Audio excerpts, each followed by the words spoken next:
Ianao Jehova o ny tokiako. Aoka tsy homenatra mandrakizay aho.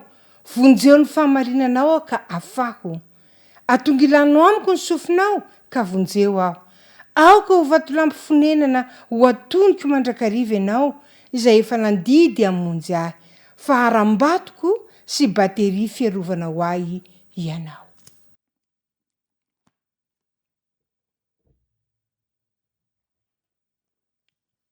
Ho fanombohantsika ny fotoana ary dia andehantsika hiara-redona ny hira fa 1telopolo sy 500. Ny firana laharana 1telopolo sy 500 aza mangina.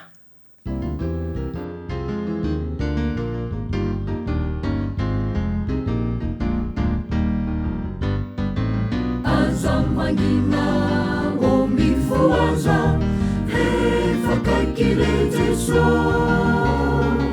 mirasaina ifampiraza fae fakakile Jesu azavarina na beaina fakakile Jesu azasudina maimaina fae fakakile Jesu Omi umanayana itena aziza kahasandatureni masu fainju ni panjakana kahasandatu havuni masu inju ni panjakana Omi umanayana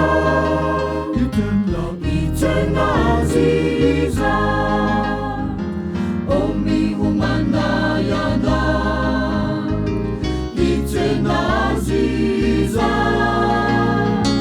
Kahasandatureni masu Fainju ni panjakana Kahasandatu avuni masu Inju ni panjakana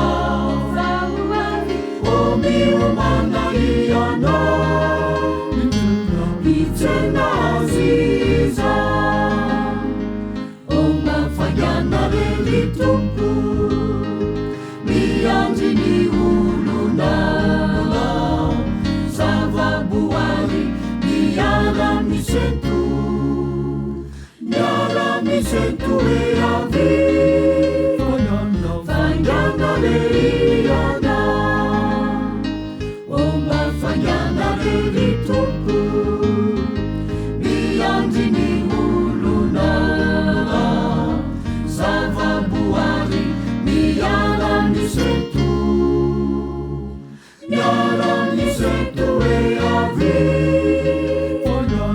Fayana reliana Iara ivavaka isika topo. Rainay tsara indrindra ny an-danitro, dia rainay mandrakariva ny anaranao. Fa ray be fitiavana ianao, ary ray mpamindra fo. Noho izany dia mangataka ny famelana ny eloko izahay, mba hahatonga ny vavakay ho tody amin'ny sisa fiandriananao.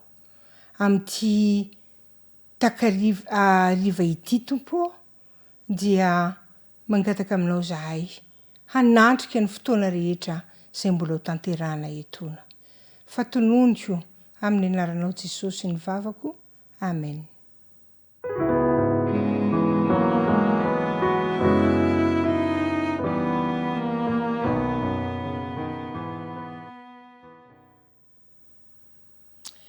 Amin'izao folakandro izao dia mahafaly anay, mahafaly ny tenako ny manolotra fiarabana ho anisa tokantrano izay mandray izao onjam-peo izao. Ary ny firariko dia mba samy handray fahasoavana sy vatsy hoentitsika amakivaky ny herinandro eny amin'ny fiainana manontolo aza ny zavatra rehetra izay ho tovozitsika etona. Araka izany dia manana fandaharana maromaro izay ho aroso aminareo mpiaino a sy mpijery a mpanaraka izao fandaharana izao a ny tenanay. Eo amin'ny voalohany a dia ampafantarina anareo hoe iza marina moa ity sampana anankiray a zay mitondra ny fandaharana an'io ity. Tsy atao hoe sampana moa zany fa distrika fiangonana mitambatra maromaro a de ny distrika Ambohidroa zany a. De ampafantarina antsika eto a miaraka amin'ny pasteur izay lehiben'ny distrika izany de ny pasteur Erlanto Razanadriabe miaraka amin'ny loholona Daniela Hakotondrabe ihany koa. Manaraka izay dia ho avy eto indray a ny avy eo amin'ny FMC izay ny sampana fipikiria izay manana an'ilay fandaharana mitondra ny lohateny hoe iza moa ianao. Asaina ianao a hanaraka izany. Fahatelo, mahafinaritra ny takarivantsika tsy ho latsa-danja zany a fa ho avy eto Docteur Clairette sy Madame Nivo hanoro antsika ny momba ny fahasalamana, isadresaka amintsika ny momba ny ara-pahasalamana. Tsy latsa-danja zany.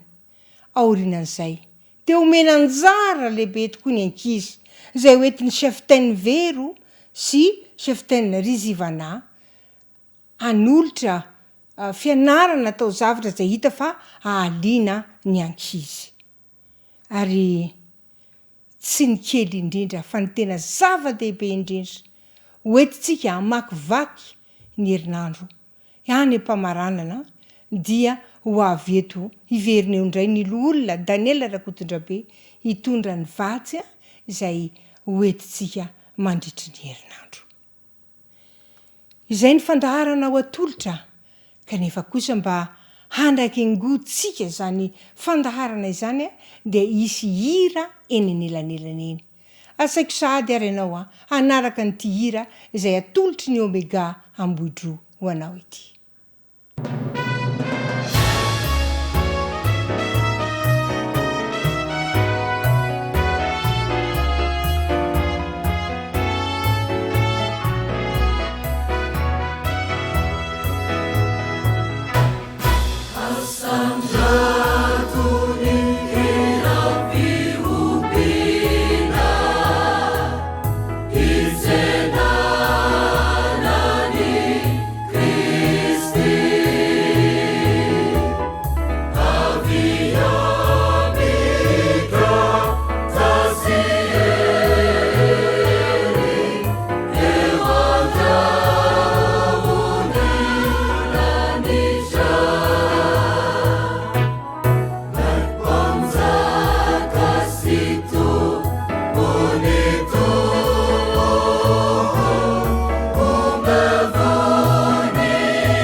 ry havana malalisany ho ampitombona amintsika isan'andro sy mandrakirevany ny fitiavan'Andriamanitra iray, ny fahasoavan'i Jesosy Kristy tompontsika ary ny fampiraisana avy amin'ny fanamasina izany.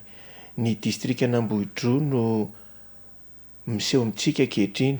Ny distrika Ambohidroa moa raha jerevana ny farim-piadidiana dia azo heverina fa midadasika ihany satria manomboka ety amin'ny firaisana fahaenina zany amin'ny bodimita iny ary mifarana hatreny amin'ny distrika Ambohidratrimo izany amin'ny ara-panjakana izany. Rehefa atao ny fanatotaliana dia misy fiangonana 4 izany distrika Ambohidroa izany. Ny renivohitr'ny distrika moa dia fiangonana Ambohidroa izay ao anatin'ny faritry ny boriboritany fahinana izany. Ny fiangonana lavitra indrindra any amin'ny distrika Ambohidratrimo izany izy io, izay atao hoe Antanantanana ao amin'ny commune Iarnarivo. Ary anatin'ny commune Iarnarivo ihany koa tapin-tanana dia misy fiangonana Adventista izany. Dia mihamandroso ihany zany tsika mimiditra aty ampovoan-tanàna ny fiangonana tapin-tanàna Ambohidratrimo izany ary ny fiangonana Mandriambera ihany koa reno voarakitra ao anatin'ny distrika Ambohidratrimo izany. Izy ara-panjakana zany izy io, izay ny commune Iarnarivo misy fiangonana 2 ary ny commune tapin-tanàna Ambohidratrimo misy fiangonana anankiroa. Dia mandeha ihany zany tsika, misy ny fiangonana Maibahoaka, fiangonana Ambonambo izany ao anatin'ny commune Talatamaty izy ireo izany. De misy ny fiangonana ao amin'ny commune Ambobao Ateroka, izay commune Ambobao zany misy fiangonana anankiray fiangonana Adventista amin'ny tanàna 7, ny fiangonana Andranoro, ny fiangonana Morondava ihany koa izany ao anatin'izany commune Anteroka izany. De miditra ndraitsika zany ety anatin'ny boriboritany fahenina izay ahitantsika ny fiangonana Ambatolampy, fiangonana Andranomena, ny fiangonana Fierezana, ny fiangonana Ambodrorenina zany izay renivohitr'ny distrika ary ny fiangonana Ambodimita izany izay farany indrindra amin'ny faritra amin'iny boriboritany fahenina iny. Ny fiangonana ao anatin'izany distrika Ambodroa izany, amin'ny fiangonana Adventista amin'ny tanàna 7 zany dia manana fiangonana voalamina 4 ny fiangonana izay maka an'lentan'ny voalamina kosa groupe voalamina zany dia ny fiangonana Morondava io ary ny fiangonana Antanantanana. Manana viana manokana izany amin'izany asa fitoriana izany izay mahakasika ny fiainan'ny mpiarabelona izany, manangana ivitoerana izay anaovana fanasoavana ny olona, mety amin'ny lafin'ny zaitra izany, amin'ny resaka fampianarana azy ireo ny solosaina ihany koa, ny fampianarana teny pirenena indrindrindrindra fa ny teny anglisy izany izay tena ilaina amin'izao vanim-potoana izao, amin'ny resaka serasera, na amin'ny resaka fanaovana fizahantany izy io, na amin'ny asa mandrara amin'ny ankapobeny mihitsy ihany koa. Ny antony anaovana an'izay amin'ireny ivitoerana ireny dia mba ahafahana mifampikarakara araka ny tenan'i Kristy hoe nataonareo tamin'ireny majinika kely indrindra izay sakaizako ireny no efa nataonareo tamiko. Dia manatanteraka izany amin'ny fafenoany ny fiangonana. Andeha hosingantsika ny fiangonana Ambohidratrimo izay vao avy namoaka tarika indray mira zao mahakasika ny amin'ny fianarana ny teny pirenena teny anglisy izany. Io ihany koa ny fiangonana Ambonambo izany izay vao namoaka tarika indray mira izay amin'ny fampianarana zaitra izany. Ary amin'izao vanim-potoana izao dia mbola mitohy ny fampianarana teny pirenena amin'ireny ary vohiditra amina tarika andramira izay hianatra ny amin'ny resaka mahakasika ny solosaina ihany koa ireo fiangonana voalaza ireo. Misy koa ny fiangonana hafa ihany koa, dia totsika ny fiangonana Ambodroa izany, ny fiangonana Ambodimita ihany koa dia efa manatanteraka izany karazana ivitoerana ao amin'ny fanasoavana izany. Atao izay ahafahana mifampianatra satria ny fiainana kristianina izay tenenan'ny apôstôly Paoly oka izay tsy asa tsy hinana. Dia ampianarina ny olona zany hiady amin'ny fiainana, hitolona amin'ny fiainana. Mety afaka manampy ihany ny fiangonana amin'izay mety ahafahana mifanampy, fa tsy navela hidina napony tsika, navela angataka mandrakariva foana, fa mba misy kosa asa tokony atao. Ka rehefa ampianarina asa ivelomana ny olona dia moramora amin'izy ireny ny hiady amin'ny fiainana ary tsy sarotra amikoa ny anaraka ny fivavahana satria ny olona zay miankin-doha mandrakariva, ny olona zay tsy mba matsanginy ho ary na mavita masaka ny tena am'izao fiainana mantalo zao de tsy mba anana mihitsy fafahana an'olo tena am'izany fanarahana an'Andriamanitra izany ka de tena mijery fotony am'izany fiverana amin'ny fiaina mpiaramonina sy manodidina zany ny fiangonana ato anatin'izao distrika n'Ambohidroa izao. Ny asa fitorina moa amin'ny ankapobeny de atao mandrakariva, mety amin'ny taratasy fandefasana izany. Mety eo ihany koa ireo fanaovana fitorina mivantana mihitsy zay lazaina am'ilay hoe conférence, mety ho séminaire ihany koa zany rehetrarehetra zany ho fanatanterahana araka amin'ny baikon'i Jesosy Kristy amin'ny Matteo 4:20 ka 9:20 hoe fa tsy maintsy hotoriana amin'izao tontolo izao ny filazantsara n'ity fanjakana ity ho vavolombelona amin'ny firenena rehetra de ho tonga ny farany. Ka dia ny amin'ny fomba rehetrarehetra zany na fifandraisana amin'ny fiarahamonina zany dia anatanterahana izany afatra ny filazantsara izany. Revana malalisany mena amin'ny vanim-potoana ny andro farantsika ankehitriny. Manana tombontsoa antsika hitory ny afatra ny filazantsara araka ny tsotra amin'ny Kristy hoe atovy mpianatro ny firenena rehetrarehetra, manao batisa azy amin'ny aran'iresa zanaka ary ny fanamasana zany tombontsoa antsika ny mena amin'ny vanim-potoana ny andro farany ary tombontsoa antsika ihany koa ny mitory ny afatra, ny antsoin'Andriamanitra ho mpiara-miasa aminy, ny antsoin'Andriamanitra nanometrahany fitokisana, misitraka zany fitorana filazantsara zany de tena tombontsoa indrindra fa amin'ny vanim-potoana ny andro farany zay misy antsika izao izay isaorantsika an'Andriamanitra zany ary ndeha angatantsika amin'ny fanahiny masina hitoetra amintsika mba ahafahantsika miasa amin'ny fahavenony amin'izany fitorana afatra izany. Noho izany ara dia miara-miasa moa zany ny distrika ka misy ny filoha izay mpandrindra zany filakevitra ny distrika zany zay andray fiteneneo eto ihany koa dia ny lolona Rakotona be Daniela zany izay avy hatrany dia andray ny fitenenana ka dia misaotra betsaka raha mandray ny lolona ny amin'izao fandraisana fitenenana izao.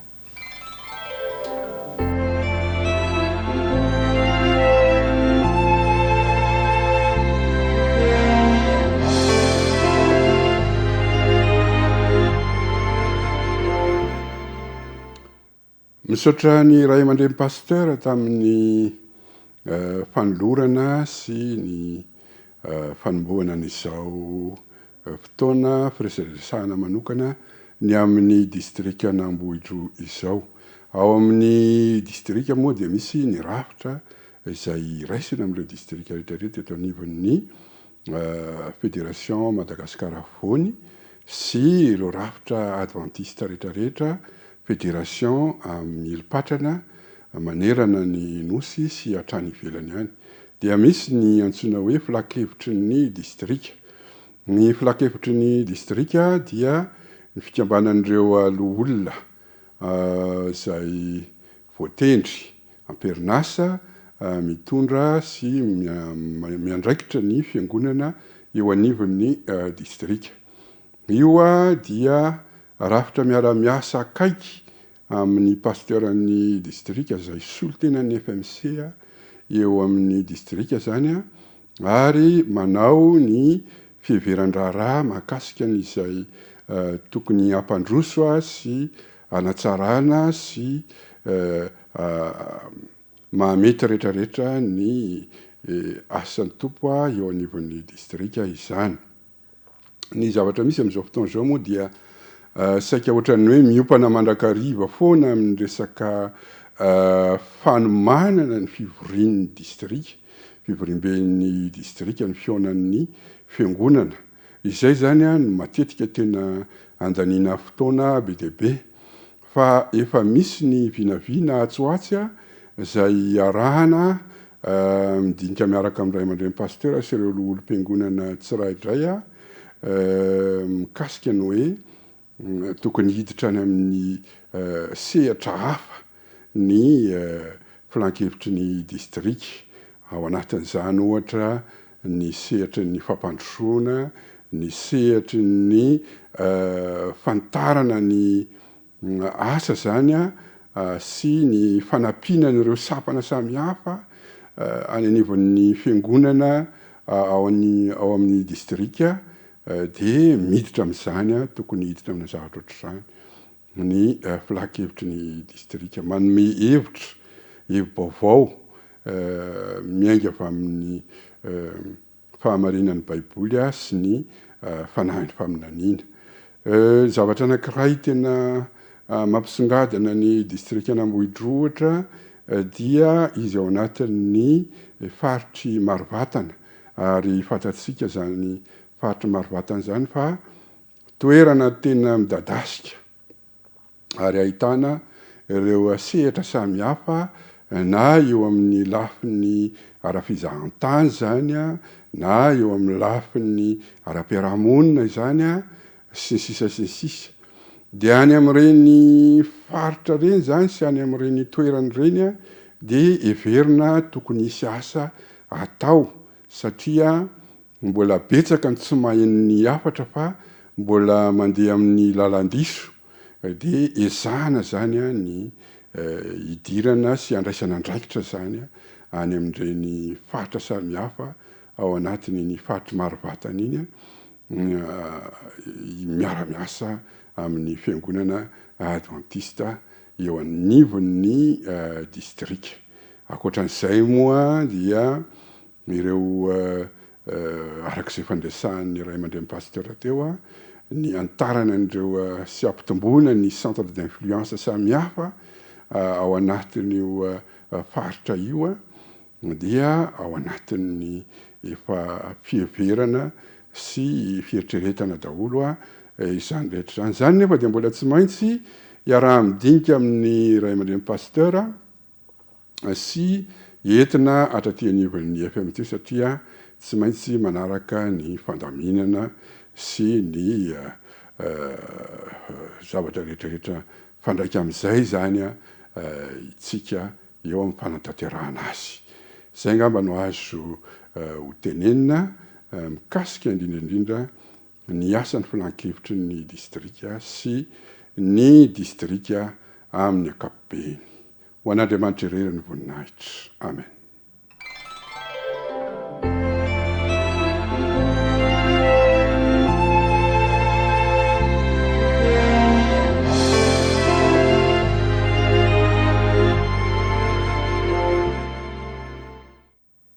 Ny fiangonana dia miasa ary ny amin'izay ny asan'ny fiangonana izany dia indreto misy rakitsary izay anehoana ny fisian'ny fiangonana adventista tamin'ny tandra ny andro fafito ao Ambatolampy Avaratanàna.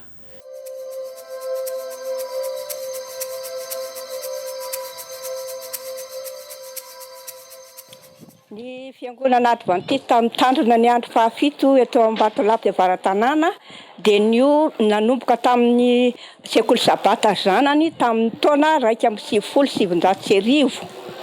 Tafakatra ho fiangonana voalamina tamin'ny 1970 ary tsy nanana fiangonana nanofo trano ary dia nifindrafindra. Nisy nefa mambra tsara sitrapo na mpiatrano nandritra ny taona maromaro no ny asa nataon'ny fiangonana dia ny tombony mambra dia nanorina goailaka teo an-tokotany dia nahazo tany ary rehefa nahazo tany dia tafajoro ny fiangonana. Tamin'ny taona 17 no tokanana ny fiangonana. Amin'izao fotoan'izao nefa dia misy mambra 70 no voasoratra ao amin'ny rejistra ny fiangonana.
iaraka iaina sanandro aminao ary anatsara ho tandrifiny mialitara ho antranokoa. Efa miaina tanteraka ao anatin'ny vanim-potoana ny andro farantsika amin'izao fotoana izao. Dehibe ny olona mikaikikaiky, tsy ampy ny fotoana, tsy hay mitantana ny fotoana, araka nefa natsidika tamin'ny fiaonantsika tamin'ny lasa dia ny momba izay indrindra no voaboasana amintsika eto. Kanefa aterina aloha ny fiarabana finaritra, isaorana ihany koa ny safidinao anaraka n'ity oronan-tsary ity. Ahoana ny fomba hitantanana ny fotoana amin'izao andro faran'izao? Ny isan'ny mahaliana indrindra ihany koa atao anatin'ireo lohahevitra ho voaboasana aminao mandritra ny fiarantsika. Ampatsahivina hatrany ny departementan'ny fitantanam-pianana kristiana no miaraka amintsika eto, manasanao ary izahay anjo izy anaraka an'izany hatramin'ny farany ka any am-pamaranana ny fandaharana dia samy ahitantana ny fotoana isika na dia atao ary hoe efa miaina ao anatin'ny rotoroton'ny andro farany.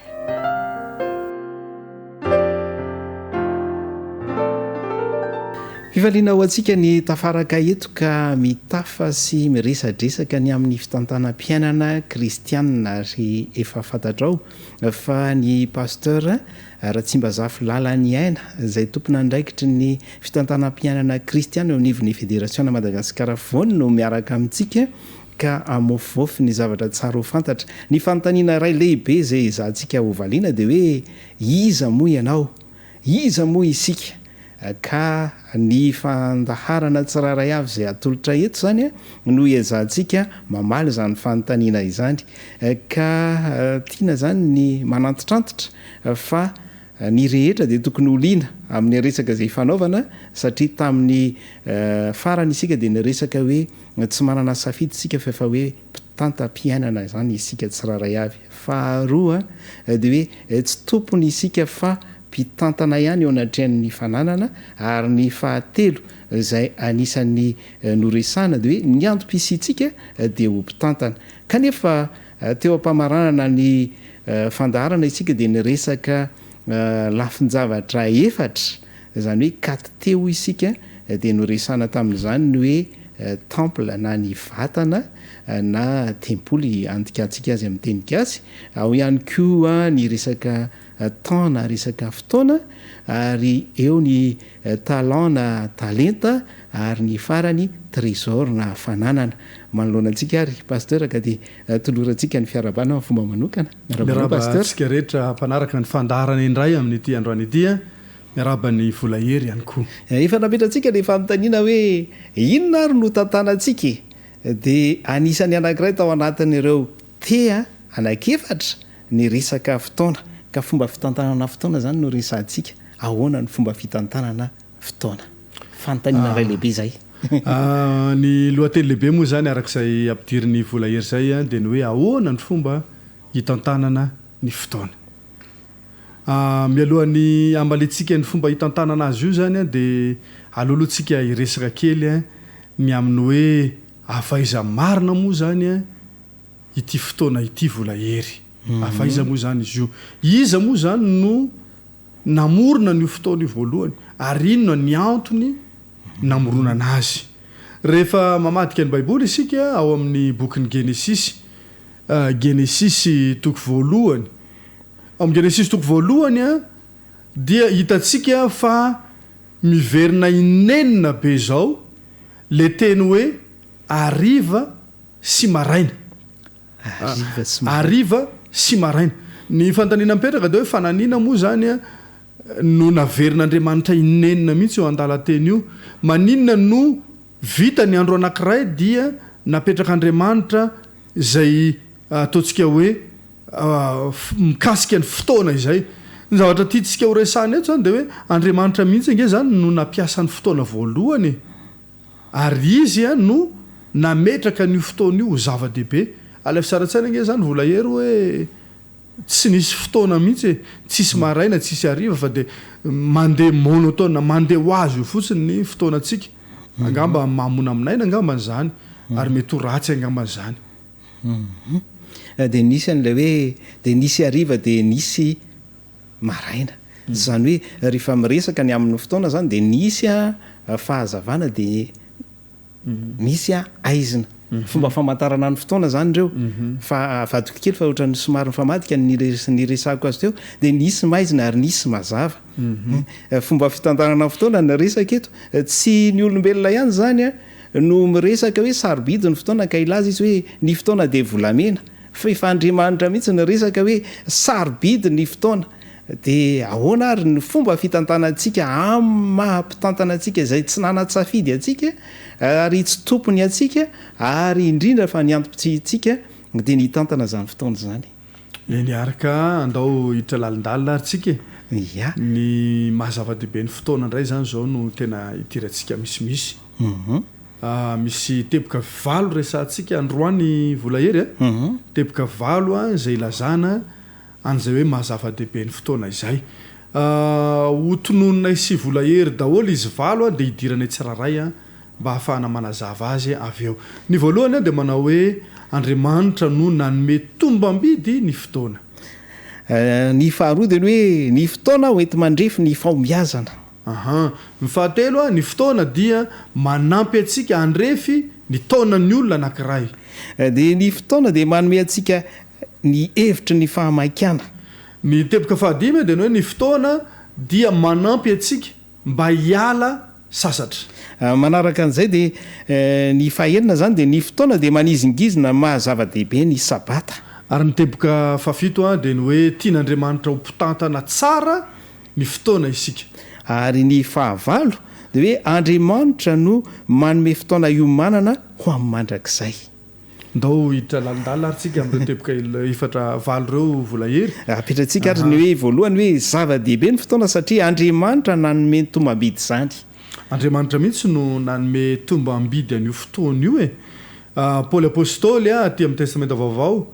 dia nahazo tsindrimandro manokana avy amin'Andriamanitra ka nilaza izy fa tsy maintsy onerina ny fotoana verivery fotsiny ary ao amin'ny baiboly ray manontolo dia tena ohatrany hoe omen'Andriamanitra tombam-bidy izany fotoana izany ary hitantsika zany na eo amin'ny fiainantsika andavanandro aza nge aka ohatra tsotra isika ho an'ireny mpiazakazaka 100 metatra na 200 metatra ireny ny ray segondra no amaritana ny amin'ny hoe iza nahazo loka ary izany tsy nahazo loka ka zava-dehibe manana tombam-bidy manokana zany ity fotoana ity ho an'ny mpitsabo anankiray izay mandidy opération eo amin'ny latabatra ny ray segondra eo ampelantanan'izy ireo na ny ray minitra eo ampelantanan'izy ireo dia mamaritra ny fiainan'ny olona anankiray na ho any amin'ny fahafatesana na ho any amin'ny fahavelomana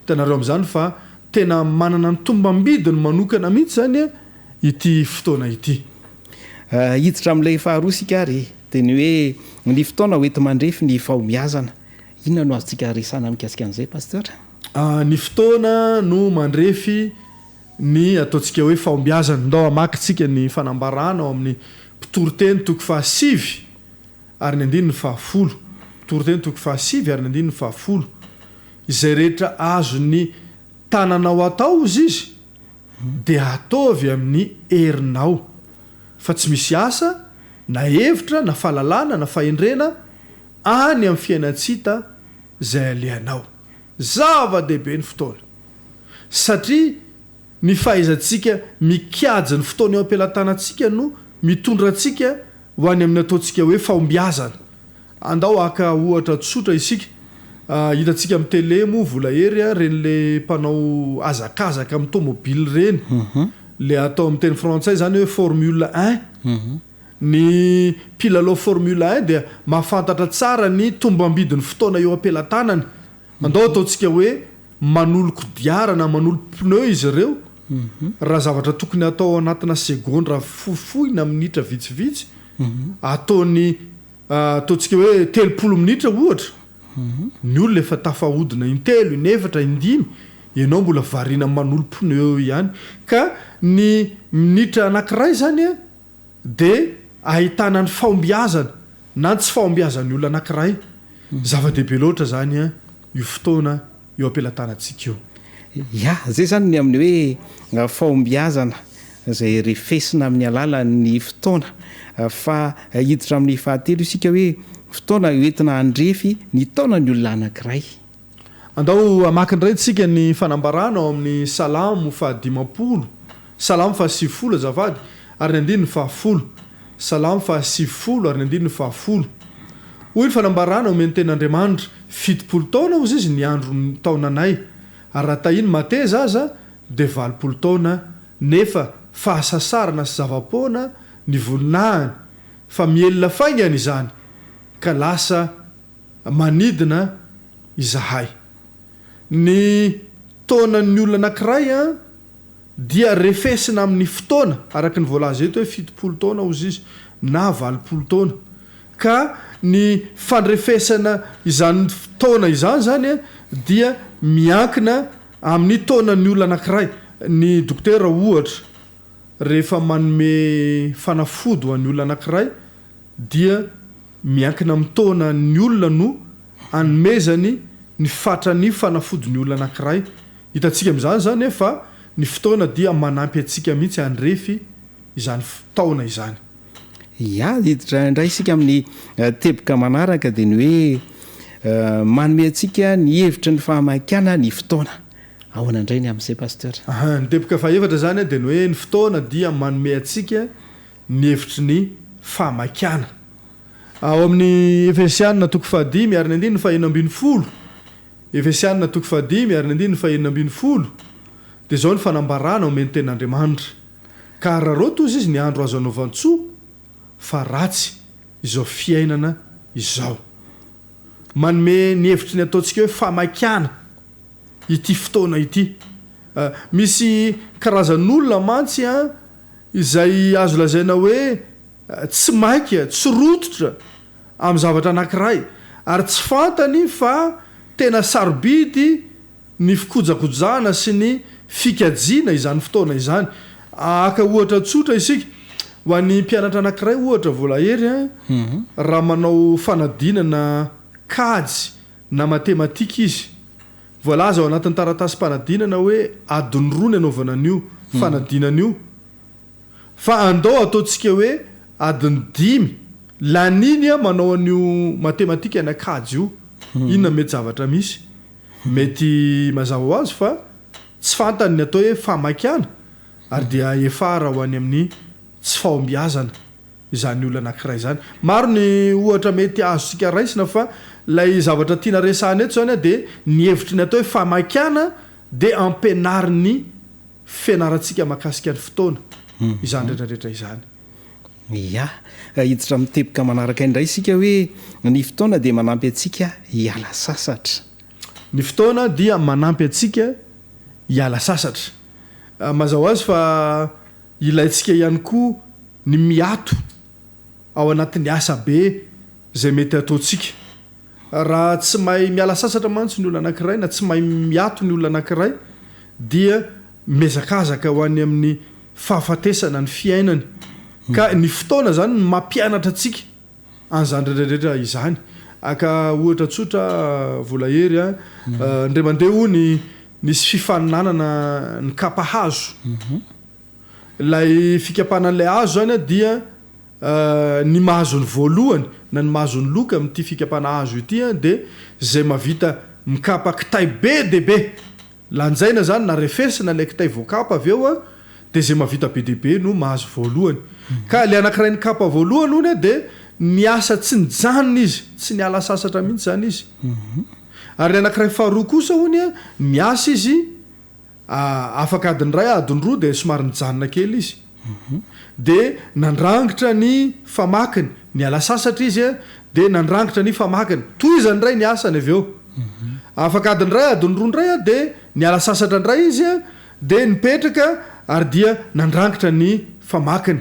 Ary rehefa tapitra hono ny andro anankiray dia voalaza fa ilay faharoa no navita betsaka ary izy no nahazo ny loka.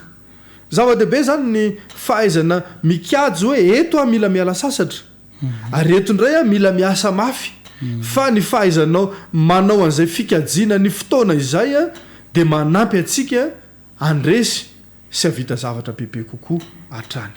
Ya dia iverenana zany ilay notenenina tery mpiandohana tery hoe misy ny aizina de misy ny mazava de rehefa hoe maizina zany ny andro a de efa tokony hiala sasatra ianao zany zay zaindrindra satria raha ny tena marina mantsy vola hery ny tontolo ny androtsika ny 4 ranomenatsika zany dia mizara 4 anankitelo zany izy io zany hoe adiny 8 anankitelo zany satria 8 ambitombona telo mantsy manome 4 ka ny adiny 8 voalohany zany dia tokony hiasatsika ny adiny 8 faharoa dia tokony hialana sasatra ary ny adiny 8 fahatelo zany vola hery dia anaovana ny zavatra hafa ohatra hoe ny raraha fianakaviana ny zavatra hafa mila ataonao zany ka reo adiny telo reo zany mila ainao zany hoe eto mila miala sasatra eto fa raha miasa tsy akijanony ianao zany dia mazava azy fa tsy tonga ny fahombiazana ianao ary ny fotoana dia mampianatra atsika an'izany fotoana tokony alantsika sasatra izany dia nataon'Andriamanitra tsy ahita amin'ny alina koa zany tsika hoe mahita maizina fa dia hoe amin'ny mazava zany nanaovantsika azy satria tokony hiala sasatra isika efa lesona avokoa zany rehetrarehetra zany fa aloha hiditra amin'ilay teboka manaraka isika dia hoe ny fotoana dia manizingizina ny mahazava-dehibe ny sabata zay indrindra miteboka fahenina zany dia ny hoe ny fotoana dia manizingizina ny mahazava-dehibe ny sabata rehefa tena ianarantsika ny baiboly dia mampianatra makasika ny sabata Andriamanitra satria rehefa niasa Andriamanitra ny andro enina enemana dia tamin'ny andro fahafito andro sabata dia nitsahatra izy ny sabata dia manomboka amin'ny filetehan'ny masoandro anankiray ary mifarana amin'ny filetehan'ny masoandro anankiray ka rehefa mitandrina ny sabata isika dia mankatoa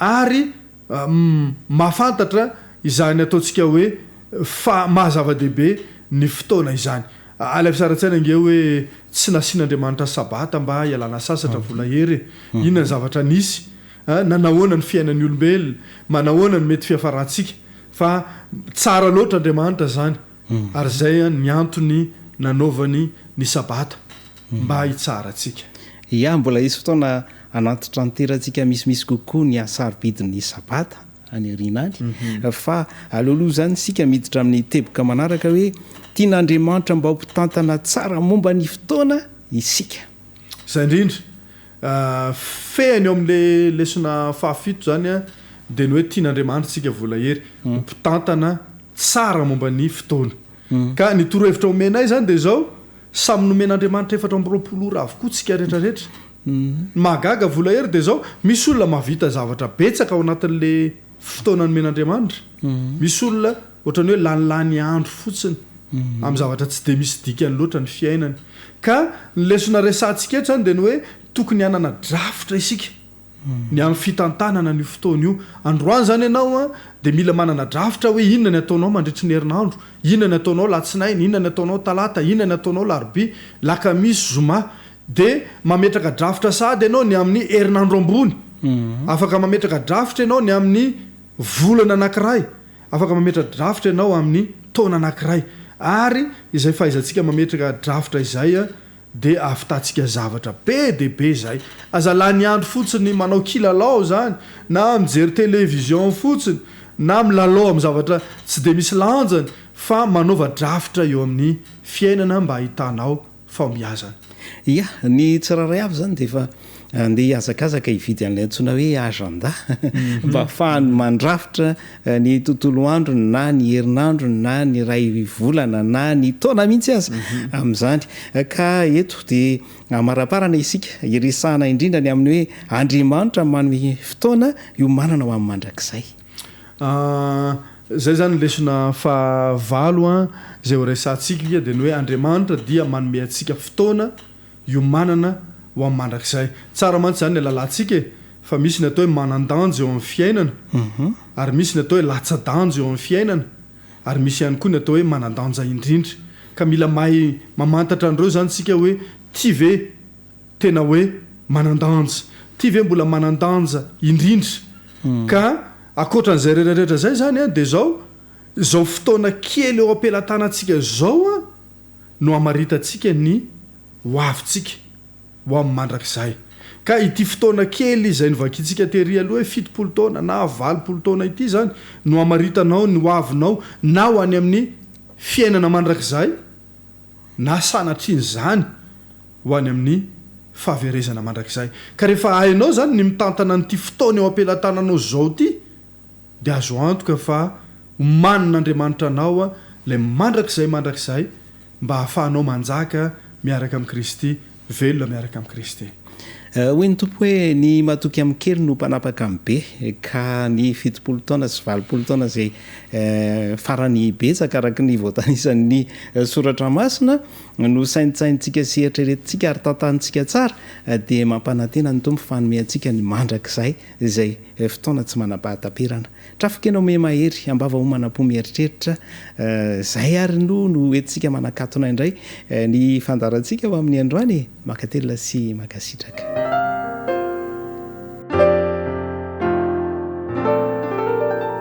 Zay ny amin'ny fandaharana sy ny loha hevitra ny amin'ny androany heverinay fa hoe samy ny dioka ny soa isika tao anatiny fanarahana ny fandaharana na norohevitra antsika izahay tao anatiny zay loha hevitra zay hoe ahoana ny fomba atao hitantarana ny fotoana amin'izao andro farany zao ary mbola afaka ny ady hevitra sy hiady hevitra ny amin'izany ihany koa isika fa eto izahay dia efa manome fotoananao indray aza dinoina ny fiaonantsika ao anatin'ny fiofanana fahatelo satria anisany mbola mahalinanao ny fampisarana aminao ao anatin'izany loha hevitra izany. Ametraka ny mandrapitafy izahay ilay Andriamanitra tompony fotoanane no andrindra izany eo aminao ary aonantsika eto indray amin'ny heriny tahaka an'izao.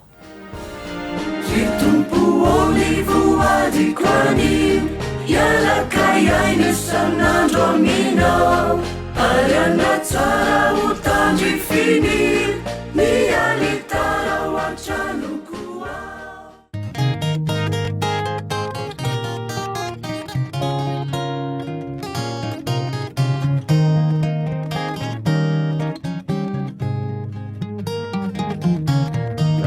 Razaza tsitira siren Itera kayami siren Sarupi fatsimbalevaly Natsike toantany niatanurana rilay Tsy mandrakizay fa hoavy Lay andro iray Nareo indray oreny siray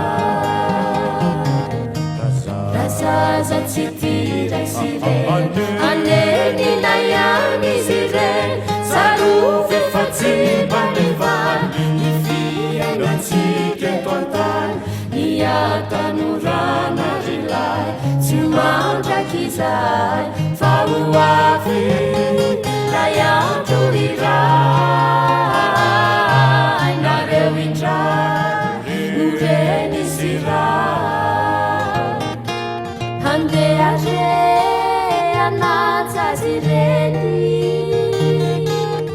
Fa izany no vale papelho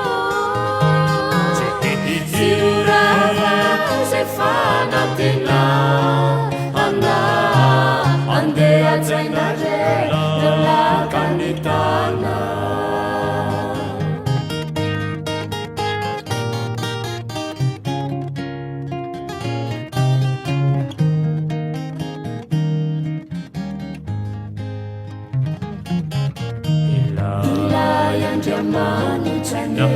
Zinandidatsika hoe Azaureo niterakanao Faramanatsiny izy alao Tsy hoe tonga lafatrakory Hidada sy neny fa oro Na ihany izy reny mba misy ny fahalemeny Andeha re anaja sireny Fa izany no vale babelho Ziurava se fanatena Ana andeha zainare Nella canitana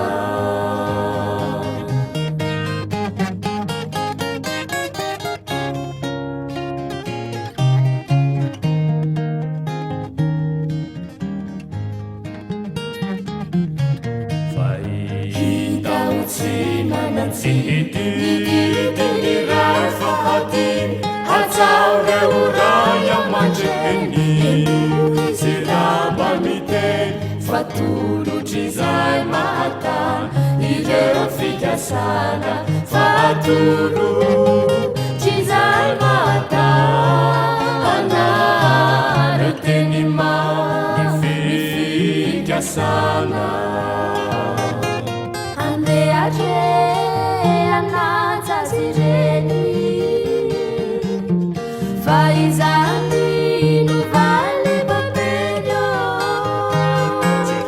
siurava sefana tena ana andea tsainare la kanitana siurava sefana tena ana andea tsainare la kanitana. Faly miaravantsika eto amin'ny anao manjery tonga eo amin'ny fotoana ny fahasalamana isika. Izy amintsika moa tsy haniry ho sambatra sady salama. Ary izy indrindra no anton'izao famelabelarana foy izao. Ny fahasalamana nefa dia tianay ambara fa tsy tanteraka mihitsy raha tsy feno ireo lafiny efatra amin'ny maha-olona. Ny ara-batana, ny ara-tsaina, ny ara-pihetsepo na atao hoe ara-piaramonina ihany koa ary ny ara-panahy.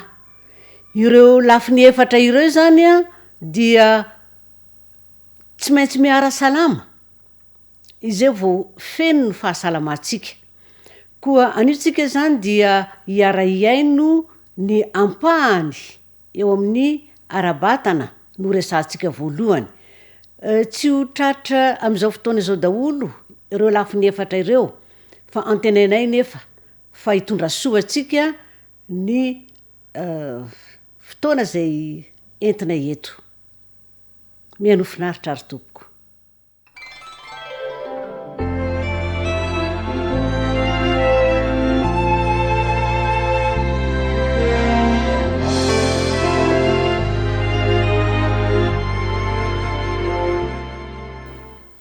Faly miarabantsika mpanaraka ny fandaharana amin'ity sabata hariva ity.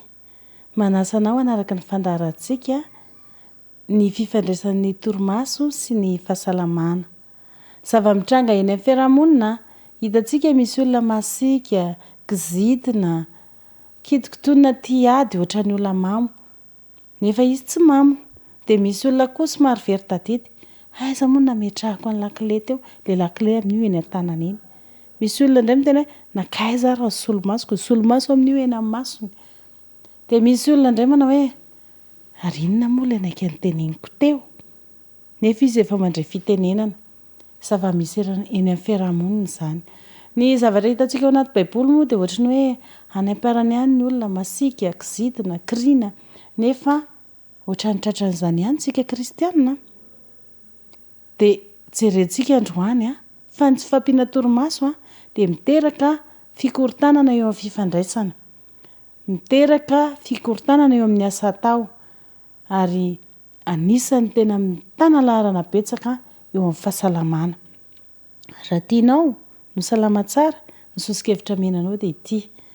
Tokony ho tonga ora ray alohan'ny hatoriana ianao eo am-pandriana. Esory sy zavatra mety hanelingelina ny torimaso. Ao anatin'izany ny Facebook, ao anatin'izany ny boky sy ny karazan zavatra hafa izay mety mahaliana antsika. Tsy pihana aloha fa alohan'ny hatory dia tsara kokoa raha tsy mijery an'ireny film mikorontandrotana sy miadiady ireny isika. Rehefa matory indray ianao tsaratsara kokoa ora efatra alohan'ny misasakalina ny tokony hatorianao ary metimety kokoa raha mandro amin'ny raha matimaty ianao alohan'ny hikarana eo am-pandriana. Ankoatran'izay nefa sady tena zava-dehibe dia mety kokoa ny mivavaka sy mametraka amin'Andriamanitra ny olanao rehetra sy mankasitraka ny torimasonao ary mangataka fiarovana mandritry ny alina. Satria rehefa afaka ao anaty saina ny olantsika dia metsara ny kalitaon'ny torimasontsika.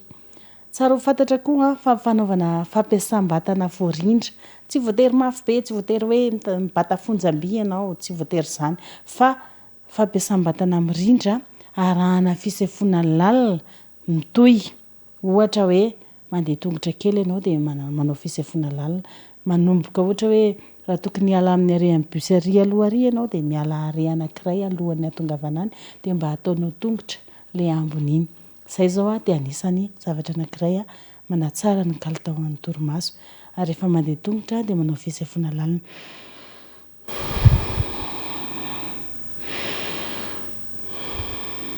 Zao efa misy kasibosy dia afaka manao an'izao anao anaty kasibosy eo.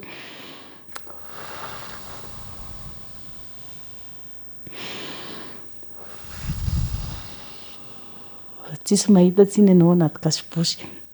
Rehefa zatra manao an'izay fomba sefo izay ianao na eny an-dalana na any an-trano, izany hoe rehefa tsy manao kasibosy ianao zany rehefa afaka amin'ny fotoana ampiasana kasibosy dia mba tsy atao hitan'ny olona rehetrarehetra le hoe mitsoka mivavy ianao zany, fa amin'ny fotoana izay azonao raraotina dia ataovy izay misintona rivotra lalina amin'ny orona izay dia tsofina mafy be ilay rivotra amin'ny fotoana iny miezaka ny avokafoka misintona indray amin'ny orona sady matezateza noho ny teo. Andramo teo vitanao sady somary manakelikely an'ity.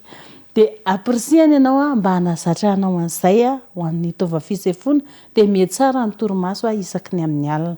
Dia tsara ho fantatra ihany koa fa atao tsotra ny sakafo hariva. Raha mety izany dia tsy atao kendiendy tsy atao kotonotono fa ohatra hoe sakafo tsotra, tsy be menaka, tsy be tsy asiana nofombiby raha azo atao dia atao mafana. Ary tsara kokoa tsy mitondra kibo voky any am-pandriana. Manana zo hiaraka miala sasatra aminao ny vavony mandritry ny alina. Dia raha azo atao oka mba ho afaka hiala sasatra aminao izy fa efa tsy haninao tsony le voky izay ianao vao mandeha matory, izany hoe aroso aloha be arak'izay azo atao ny sakafo hariva dia mbola mihetsiketsiky manao zavatra kely ianao miala tao anaty vavony mihitsy le sakafo dia mandeha matory ianao avy eo dia tsara ny torimasonao. Ny sosokevitran'Andriamanitra ao amin'ny Korintana voalohany, Korintana voalohany toko 20, toko 1, Korintana voalohany toko 1 azafady andininy 20 dia ny tapany 2 manao hoe koa dia mankalaza an'Andriamanitra amin'ny tenanareo. Natao ity tenantsika ity ho velona kalazan'Andriamanitra ka raha ataonao tsara ny kalitaon'ny torimasonao izay miankina aminao manokana mihitsy dia tena ho fankalazana an'Andriamanitra ny fahavelomantsika. Hitombo kokoa ny tsika azonao omena ary hiatsara kokoa noho ny mahazatra ny fandaminana azonao atao. Andramo ane dia vitanao hoe raha ohatra ianao ka miasa alina na misy antony izay tsy nafahanao natory dia entaniko ianao mba hangataka an'Andriamanitra hiditra tsehatra fa mpanao zava-mahagaga ilay Andriamanitsika. Afaka hangatanao aminy hoe ampio atory amin'ny alina dia ampio mba miasa amin'ny atoandro fa ataonao anao izany. Dia andramo fa ny fihetezanao hanamboatra ny kalitaon'ny torimasonao teny anio dia hanamboatra kokoa ny fahasalamananao, dia hanamboatra kokoa ny fahasalamanao ho mamiratra kokoa raha-pitso. Dia inona fa hitondra fahasalamana feno, hitondra fahasalamana mamiratra ho antsika rehetra ny fanarahana an'izay torohevitra kely mahasoa izay. Misaotra anao naharitra hatramin'ny farany tamin'ity fandaharantsika ity ary manasa anao mbola hanaraka ny fandaharantsika ao aorianan'ity.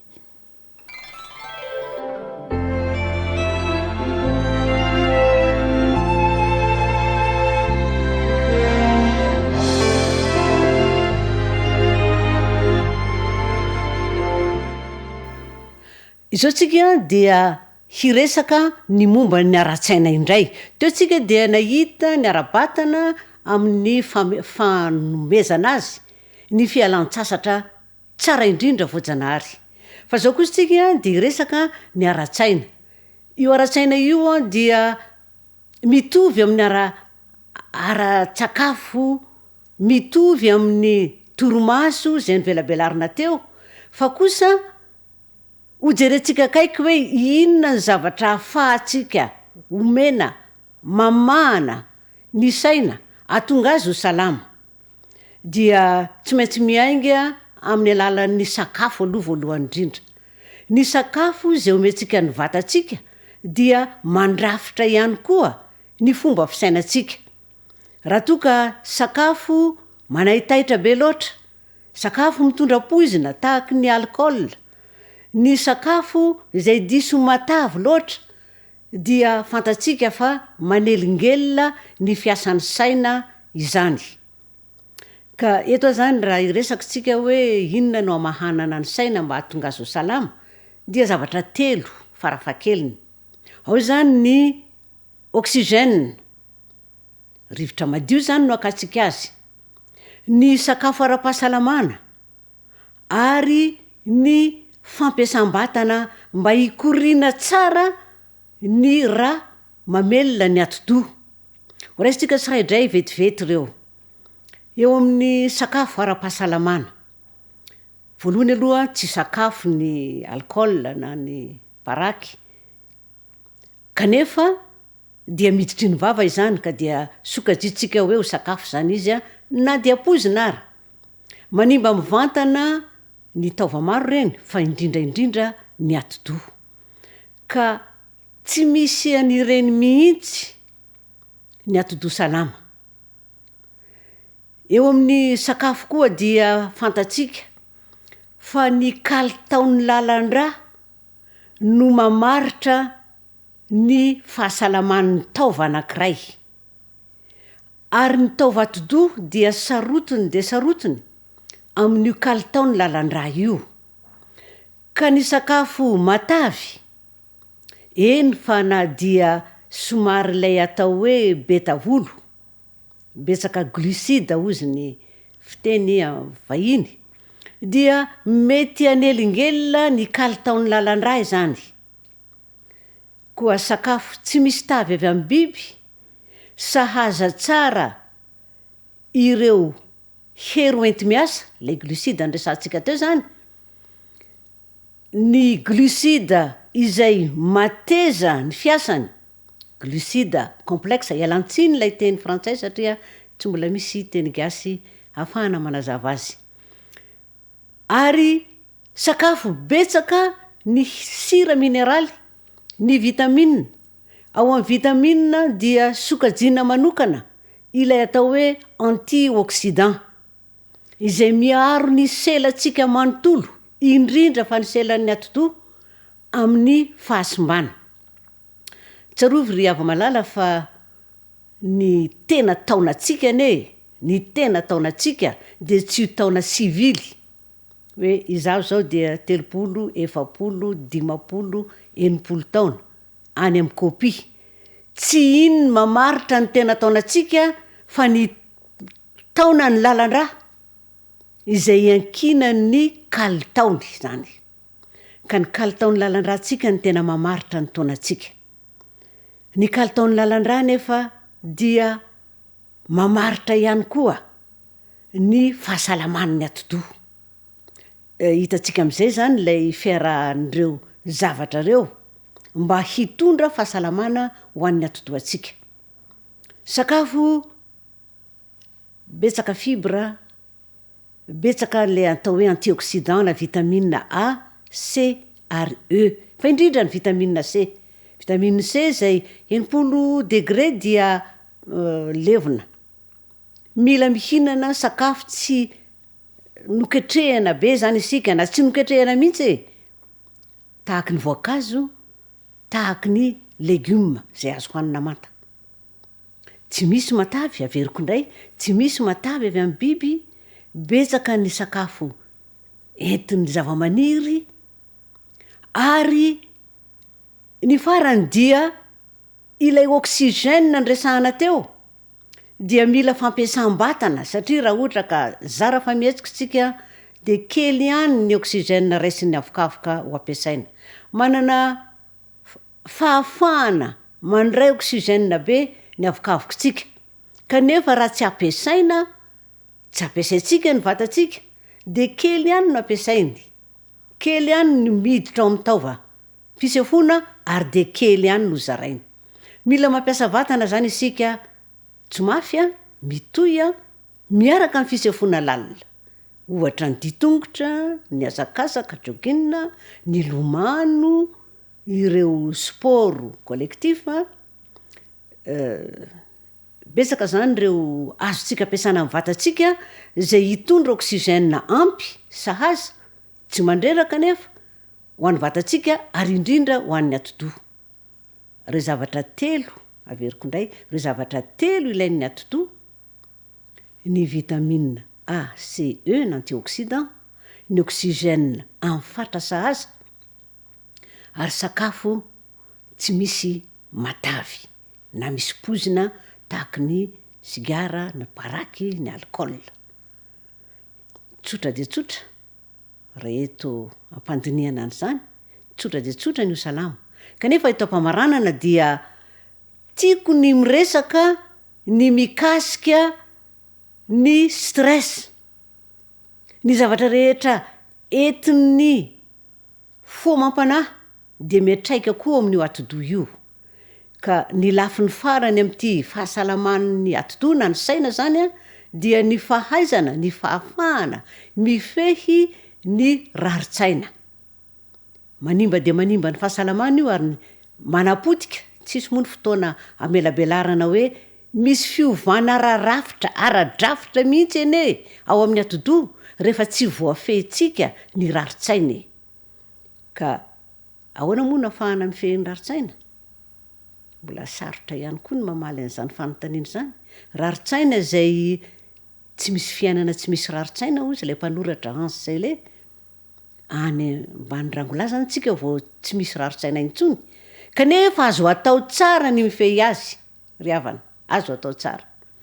Koa mampirisika antsika hampitodika ny saitsika eo amin'ny lafitsaran-javatra mandrakariva. Ifehy ny fihetsem-pontsika mba ho marin-drano mandrakariva izany fihetsem-po izany. Tsy ahita ny lafiratsiny mihitsy eo amin'ny fiainana, ka hanala ny tebiteby sy ny akiviana, hanala ny atezerana, ireo fihetsem-po ratsy rehetra izay manimba ny atodo. Mirary soa antsika mba ho salama sady sambatra isika amin'ny fampiasana ireo torohevitra tsotra fohifohy ihany. Kanefa kosa everiko fa zava-dehibe ny afantarantsika azy. Misaotra tompoko.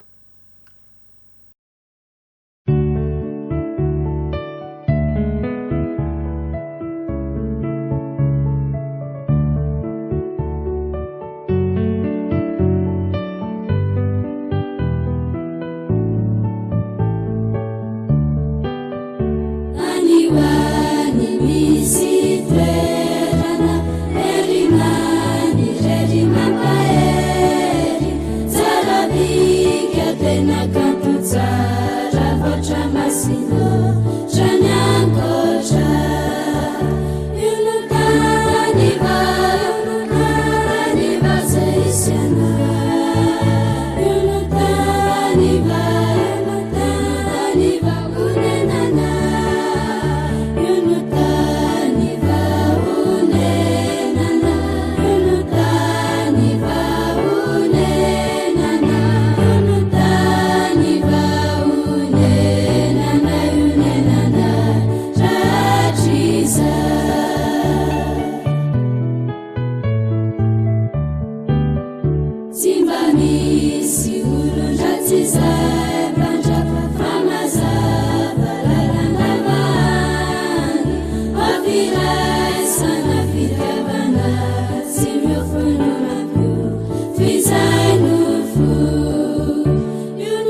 manomboka izao fotoana hariva izao indray tsika rankizy andeha hovetesitsika mafy be ny hira oramamy.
Ivavakaritsika e Jesosy zokinay ao mbola esoranay anao an-trano tantaninao anay ka tonga amin'izao fotoana hariva izao izahay. Engany e Jesosy izay zavatra rehetra ataonay eto mba hifantoka tsara izahay ankizy ary hitondra fitiavana ary indrindra mba hoentinay amin'ny fiainanay ankizy rehetra izany. Misaotra Jesosy zoky ao. Amen.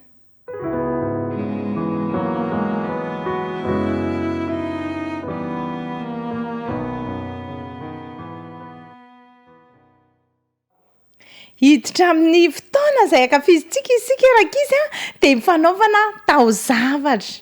Ao ary mifantoka tsara daholo ny ankizy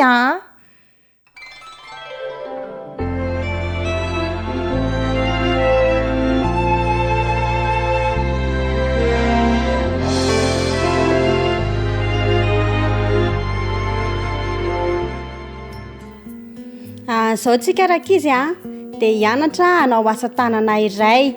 Andesika hianatra hanao trondro vita amin'ny taratasy. Ny zavatra ilaitsika dia taratasy anankiray na taratasy fotsy na taratasy miloko mampiasa ihany koa isika feutre na crayon de couleur mainty. Toy izao ny fomba anaovantsika azy. Alaina ny taratasy fotsy dia avalona roa eo amin'ny fisasahany.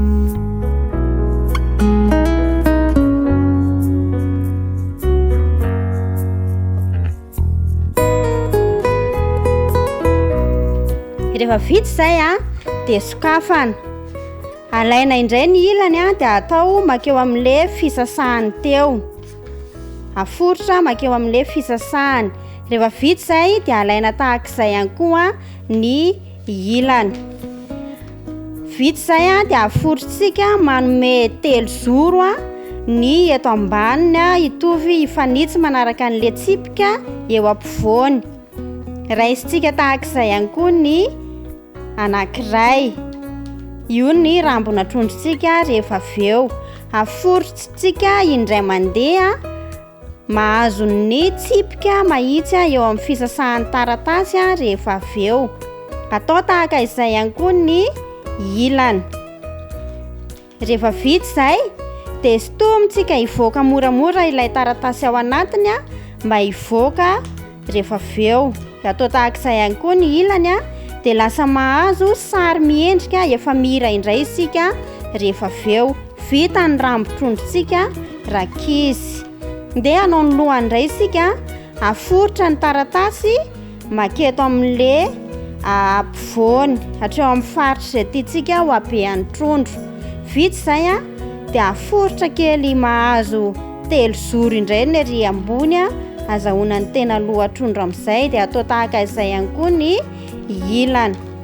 Rehefa izay dia faritatsika amin'ny feutre na crayon de couleur mainty amin'izay ny lohatrondro dia asiantsika masony kely dia asiantsika tsipika kely ho vavan'ilay trondro dia vita tsara ny trondrontsika rakizy. I peterasy jaune rakizy dia nanjono ny asan'ny peterasy jaune dia nahazo trondro zareo fa rehefa tonga Jesosy dia nirahan'i Jesosy indray izy ireo mba hanaratolona, izany hoe najanon'ny peterasy jaune hatreo ny fanaratoana trondro. Isika ihany koa rakizy dia atsoin'i Jesosy mba hanaratony namantsika ihany koa isika any an-tanàna sy any am-pianarana izay ianarantsika any. Koa manasantsika ary manomboka androany andeha isika hanetana sy hanarato ireo namantsika dia niraritsika ny fanahy masin'Andriamanitra mba hiaraka amintsika mandrakarivo eo am-panatanterahana izany fanaratoana olona tahaka ny nataon'ny peterasy jaune izany. Amen.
Keep it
ry havako malala, ry mpiray fanantenana, ry mpiara-miandry ny fiverenan'i Jesosy Kristy eny amin'ny rahaolan-lanitra.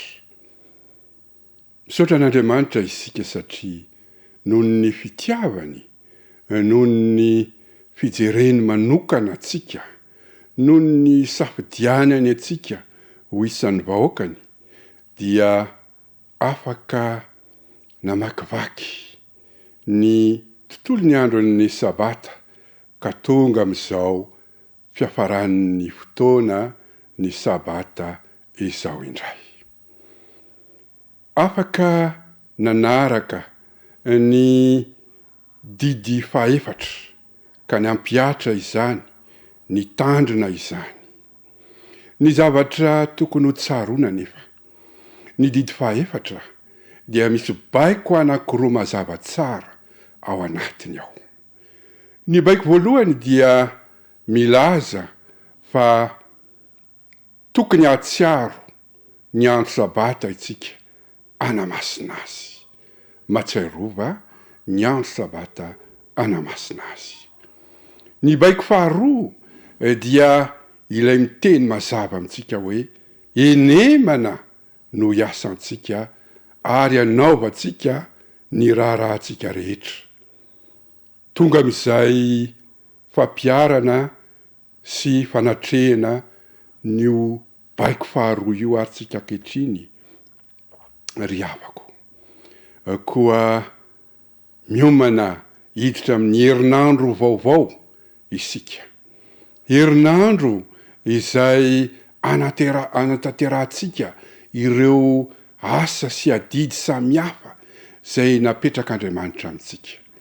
Ozy izy tao arin'ny zavatra niseho tao amin'ny sahedena, ny atsembohan'ny tavanao no inananao. Mbola famindram-po no ao anatiny izany teny izany, na dia azo eritreretana hoe misy asiahana ary ao anatin'ilay izy, dia mbola namindra fo tamintsika ihany lay mpamorona atsika ka nanome antsika lalana anankiray, dia ny hoe ny atsembohan'ny tavantsika, zany hoe ny asa izay atolony atsika satria avany amin'ny asa no inanantsika. Hiatrika ny enemana hiasana indray aritsika ankehitriny ry mpiray fanantenana, ry havako izay manaraka izao fotoana izao. Aoka hoatrehintsika ao anatin'ny fiadanam-po, ao anatin'ny fitiavana feno, ao anatin'ny filaminana fa tsy ny fifandirana, ao anatin'ny tsy fisiana herisetra fa tena ao anatin'ny filaminana tanteraka mihitsy, mba ho ampiaritsika ilay teny izay mazava tsara ny tenin'ny soratra masina manao hoe fa na inona ataonareo dia ataovy amin'ny fo toy ny ho an'ny tompo fa tsy ho an'olona. Na miasa teny ianao, na miasa aman'olona ianao, na miasa fanjakana ianao, na miasa any amin'ny tsy miankina ianao, na inona sehatra asa misy ianao, dia ataovy toy ny ho an'ny tompo izany fa tsy ho an'ny olona. Nahoana moa no atao toy ny ho an'ny tompo izany? Ny zanak'Andriamanitra, ary tsika dia zanak'Andriamanitra, dia manatanteraka ny asa sy ny adidiny mba ho voninahitr'Andriamanitra. Tsy hanala baraka n'ilay tompontsika ary tsy hanao zavatra kitoto, tsy hiditra any amin'ny lala maizina, teritery, tsy handeha any amin'izany mihitsy isika. Fa tena iroso amin'ny lala mahitsy araka ny fitsipika fototra, mifehy ny asa, dia fanatanterahana izany ampahamarinana, fanatanterahana izany ao anatin'ny fahafenona tanteraka. Ry havako, tonga amin'ny fanatanterahana an'io baiko itsika. Andeha ho tanterahantsika feno izany baiko izany.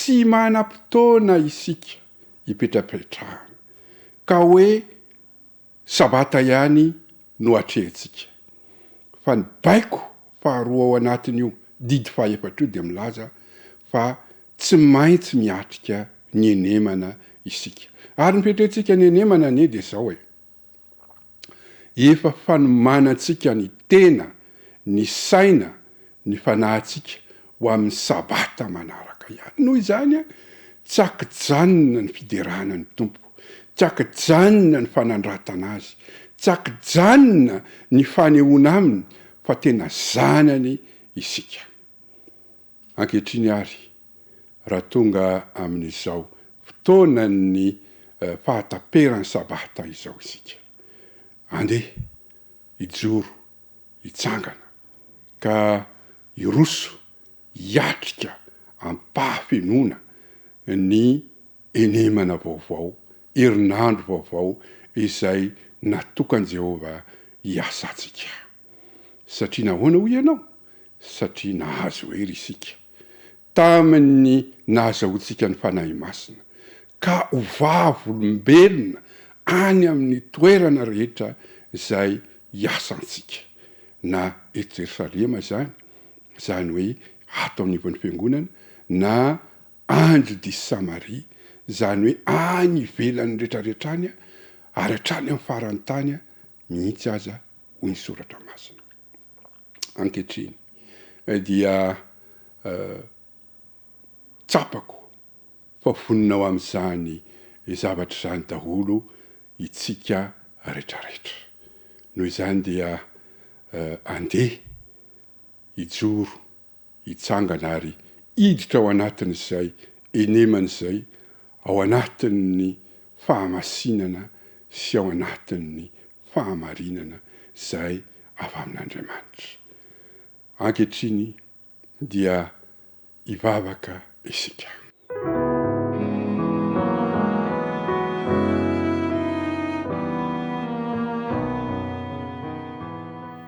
Tompo Andriamanitra rainay masina sy tsara indrindra izay ny an-danitra ho anao irery ihany ny dera ny ady ny voninahitra ny fisaorana ny fankalazana ny fiankohofana ary ny fanandratana satria ianao irery no mendrika izany ianao irery ilay tena Andriamanitra marina tokana ary any azo itokisana misaotranao izahay fa afaka namakivaky ity sabata ity indray ary ankehitriny anatanteraka ny baiko manaraka dia fiatrehana ny enemana amin'ny fanatanteranay ny asa mandraranay eny Andriamanitra tomponay eo aoka ny sitraponao no tazana amin'izany fanatanterahana ny asanay izany aoka ny voninahitrao no hita aoka ho tsapanay ny fanatrehanao ny fotoana rehetra izay atrehanay izany enemana izany ary aoka ianao irery no ombe modinahitra amin'izay zavatra mitranga ankehitriny dia raiso ny tsodrano hita ianao ane Jehova ka hiaro anao eny hita ianao izy na miditra ianao na mivoaka hita ianao izy na aiza na aiza no misy anao hita ny zanakao lahy izy hita ny zanakao vavy izy hita ny asa mandrarahanao izy ampamirapiratra ny tavany aminao any Jehova ka amindrafo aminao satria famindram-po no omen'Andriamanitra antsika vahoakany ary anandratra ny tavany aminao any Jehova ka nome anao fiadanana ny fiadanany no efa natolony atsika ny fiadanany no iainantsika ho an'Andriamanitra irery ny dera ny ady ary ny voninahitra hatramin'ny taloha indrindra ka ho mandrakizay amen amen